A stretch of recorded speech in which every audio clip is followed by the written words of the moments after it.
Hey everyone, Dan here. We are after market close on Wednesday, July 7th. We're going to take our daily look at SoFi. Before we get into it, if you enjoy these videos, please hit the like and subscribe button. It helps a lot.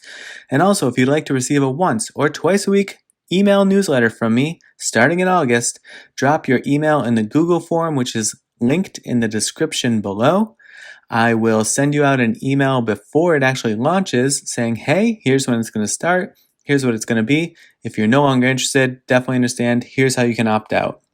So toss that in there if that's of interest to you for the time being, and we'll figure it out down the line. Okay, so SoFi continues to have a week of selling off.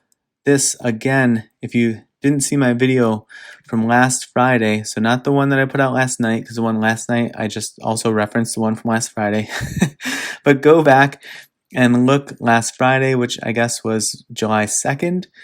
In there, I talk about the likelihood that for the first few days of this week, at least Tuesday and Wednesday, probably also tomorrow, or at least for the vast majority of the day tomorrow, we're likely to see a bunch of pressure to sell off. Now, I wasn't quite sure how to phrase that, but a bunch of key some factors that would incentivize folks to try to suppress the price, whether that's through manipulation, through short selling, through just letting it continue to sell off due to the previous fear and uncertainty that short sellers and market manipulators had infused into the market in the weeks prior to this one.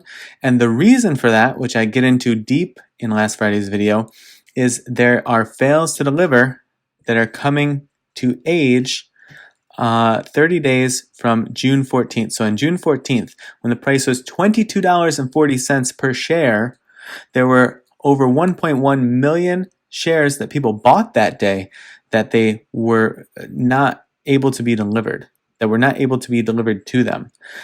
And so now we see the price being, almost $6 per share, less than that. So like $6 million, less than that. And,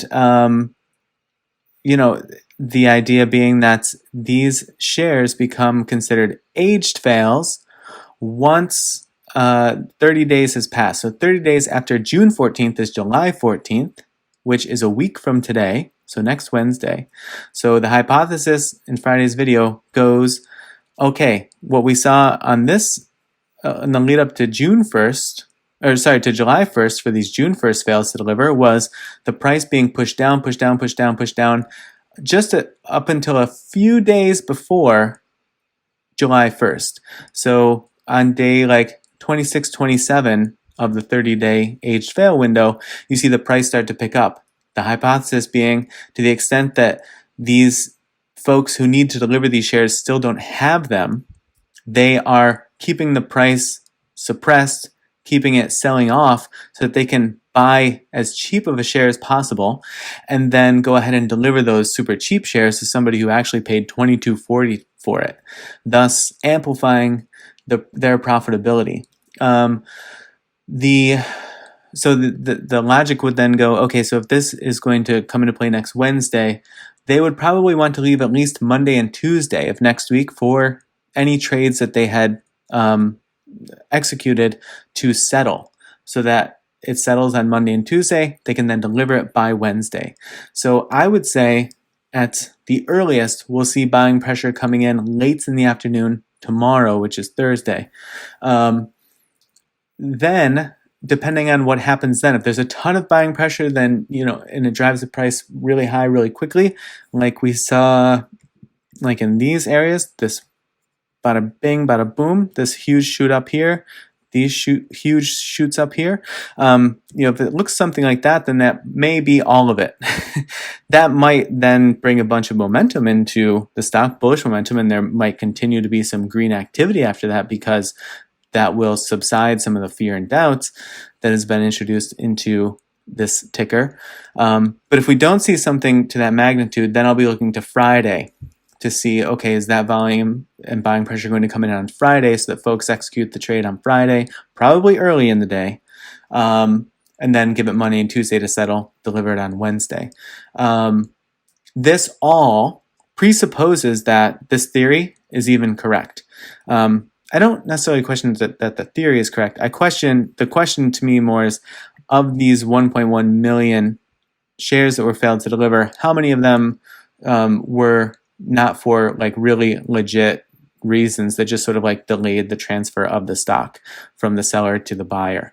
In other words, how many of these were sold and there wasn't actually a share to sell? So now they have to go find one. They have to buy one on the open market and deliver it. So it presupposes that there's a large quantity of those, large enough that it would actually influence the stock price over a short period of time. So, that's the question. And especially since we don't have the fails to deliver data from after the 14th, in the days subsequent to the 14th, were there several additional days right after that where the fails to deliver were quite high, because those could then be being consumed in the same time frame, meaning like late Thursday, early Friday of this week, in order to deliver on those too. So this number could be significantly higher than 1.1 million if we're accounting for the days following 6/14, which we just don't have insight into yet. Okay, so hopefully that kind of made sense. Go back and watch Friday's video if you're still unsure. But where we sit today is basically down another almost 2.5%. Volume still trying to like find its way to a proper average given all the additional shares available and things like that. 17 million in volume today versus an average of about 8. So we'll continue to bring that average up. What I thought we would do today, which I think will actually behoove us the most, because you can go back and look at any of my videos for several weeks and get the exact chart that you see here, or even like a slightly less populated version of this chart. I think we should blow this chart up. I think we should just delete everything and work from where we are today with the context in which the price finds itself today. So I'm going to do that. So just go back, look at even just yesterday's video, the one on Tuesday, to get your bearings if you want to look at that mess of a chart. Oh, before we get any further, there's been some folks that have been, I don't know, maybe just trolling, maybe disgruntled for their own purposes, but basically saying that like it's really misleading to put out these videos when the stock price continues to fall. For one, I hope everyone understands that these are things that I see in the chart. You should always do your own due diligence, figure out what trades you see potential in, and execute based on that. To the extent to which me talking about these things give you any additional context or any additional data points to consider, that's my enjoyment of doing this, just to try to point things out. But in no way, shape, or form am I ever pointing to things and telling folks, buy now. I'm saying this could be a good opportunity for a dip buy at this price, but look for price strength. I hope that I say that frequently enough that that's understood. Also, just because I'm covering a stock doesn't in any way mean that I'm endorsing it. So this is all just a long-winded way of saying please be careful with your money. Know what your risk tolerance level is. If you can't run the risk of SoFi falling down to $10 or $12, then don't chase it down to $10 or $12. To an extent, I look at these comments and I think you have to be an adult here and make your own decisions. You can't always pin this on somebody who made a YouTube video trying to analyze the different factors of a stock because they think it's interesting to analyze stocks. That's why I do this. I think it's fun. I think it's interesting. Hopefully, I put some ideas out there that folks can mull over, can consider. But that's all that it should be. Consider the thoughts, consider what you see, but do your own due diligence, make your own decisions based off of everything that you hear and see cumulatively, and don't just blindly follow anyone. I think I've said I know I've said this a bunch of times in several different videos. Don't blindly follow anyone. Even if you trade on their, patterns and signals or whatever super successfully 10 out of 10 times, I would still be super skeptical of just blindly following them, if for no other reason than if something ever happens to that person, or if they just decide to stop sharing those things, and go do something else with their life, like you're just going to be left completely with no skills. You should be building your skills. So if you find a bunch of stuff here that I like point out that you think doesn't work, then I would say take that also and say, okay, I'm not going to do things that way. I don't think that works. That still is a valuable lesson to learn, because there's so many different techniques and trading styles out there that's, it really is just like find what works for you, find what speaks to you and what you can decipher and run with it. Okay, sorry for that super often left field rant, but I just wanted to make sure that folks weren't getting themselves into crazy situations that they shouldn't be in because they're just not managing their own money. Like, I thought that would be relatively obvious, but keep that in mind, please. Okay, let's look at some zones. So here's the 4-hour chart, the last 6 months. So let's pick out some of the most obvious ones, not worrying about whether or not they are above or below the current price action. So here's one to me. You have support, support, support. Like that was major support too. That caught that from falling down after that huge run up. Resistance, resistance, resistance that turned to support and then helped it run up here. Tried to catch support there, tried again to catch support there. So that $18 level basically showing itself to be pretty solidly strong. Okay, this basically encompasses everything that we're going to want or need to look at the moment. There's another really good one, 1633. Again, I'm just picking what's jumping out to me. I'm not picking them out because they're higher or lower, but you have support, resistance, support and resistance, support, support, support. So, these are two very, very good zones in my opinion. Down around here also, 1536, you have support, support, and then you have some resistance here that turned to support and helped it with this run up here. And then to the downside, you have about 1448, 1450, somewhere around there, to the downside. Okay, so looking beyond that now to the upside, some areas that I would look for potential resistance zones, which can then be flipped to support in order to run.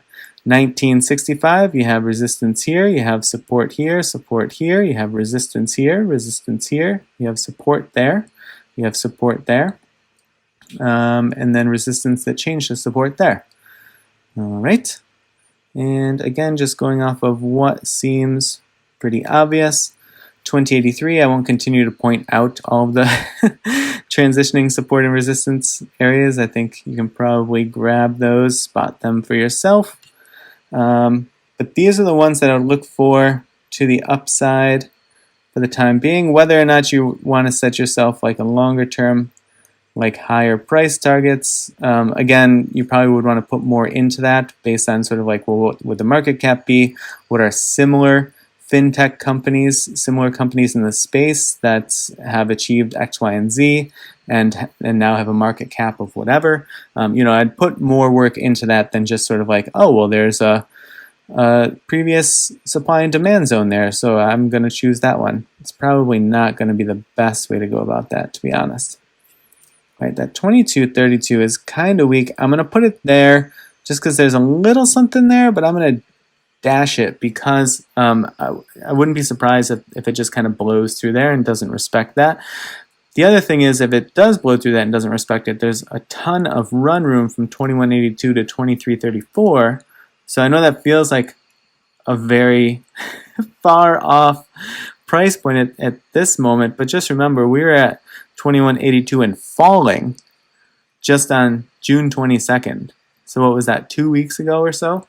2.5 weeks ago, something like that. So, and we had fallen below that even just mid-June and then shot back up to that 23 zone less than a month ago, about 3 weeks ago.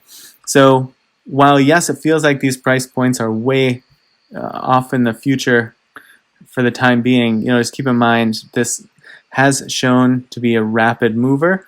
And I know it feels right now that it's just rapidly moving down, just like it did there.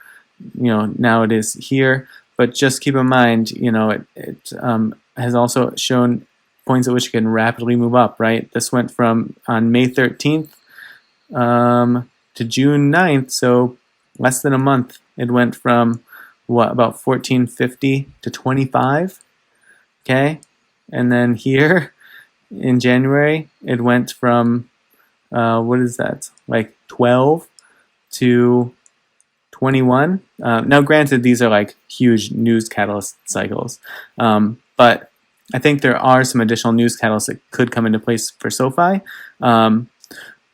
which we've been talking about. So I'm going to be making videos on the impact that the Robinhood IPO could have.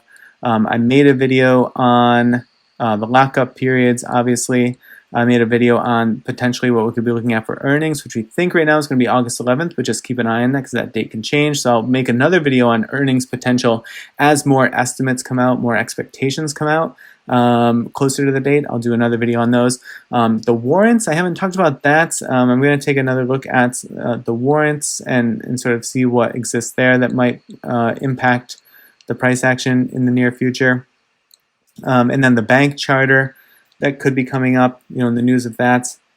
So there's a bunch of different things in play, especially for like young stocks that we could be seeing. So I'll point those out in the coming weeks. I'll be making videos sort of like off-cycle hours for those. Something that I can put out like midday, because it doesn't matter if I put out a video about warrants expiring or warrants being exercised. I don't have to tie that to market close or anything like that. So sometimes those are easier for me to get out. All right, here's an incredibly steep falling wedge that could be wedging out. Now, granted, this would push it almost down to that 1448 level. But what you could also look for here is any price point at which it works itself out from this wedge, even by just moving sideways and getting itself out and then working itself toward the next upper level of support. So that's what I would be looking for in the near future, getting out from underneath this downtrend line and getting itself, at this point, it would be support at that 1801, which would require, obviously, a big jump up. But yeah, just a ton of selling pressure at the moment. You look at the volume, I zoomed in a little too much there, but you look at the volume and see all these huge red bars. I mean, the green ones that sort of stand out in the more recent days are really dwarfed by the big selling pressure that has come in. Largely, I'm sure, because of the lockup and because of just the additional availability of shares in the market as the free float has expanded significantly. All right, let's flip over and take a quick look at the data. Before we do that, a quick mention, I know you all know this, but to the extent to which you think these videos are helpful and you would want to share them in order to help the channel, I would appreciate that. Reddit, Twitter, Facebook, wherever you talk or share stock info. If you want to pop this over there, that would be awesome. Okay, so the fails to deliver, we've gone through that pretty extensively in the beginning of the video. The short volume ratio from yesterday, which was the 6th, Tuesday, bumping up a bit. So this is part of what we said yesterday was I said I think at that point, the shorts aren't really having to come in too heavy because they're just sort of letting their work that they did back in these days. We all remember that 45 back in these days where it's very high when it's in the 20s, especially the mid to upper 20s. So it did a lot of work there to infuse downward pressure, fear, doubt, that sort of thing into SoFi. And so I think it, just sort of like let it run its course. And they were sort of feeling like if I don't have to jump in and suppress this actively, I'll just let it go passively. And if I need to buy shares back by the end of the week in order to cover potentially aged fail next week, I have time to do that. And I don't have to put added capital at risk in order to try to force the stock price down actively. Now it looks as though, maybe there was some concern after the big sell-off the last few days that this would stabilize along this $18 level. And so maybe they came in more actively to try to push it down and see sort of like what extra milk they could milk out of this one. But for whatever reason, they seem to be coming in a little bit.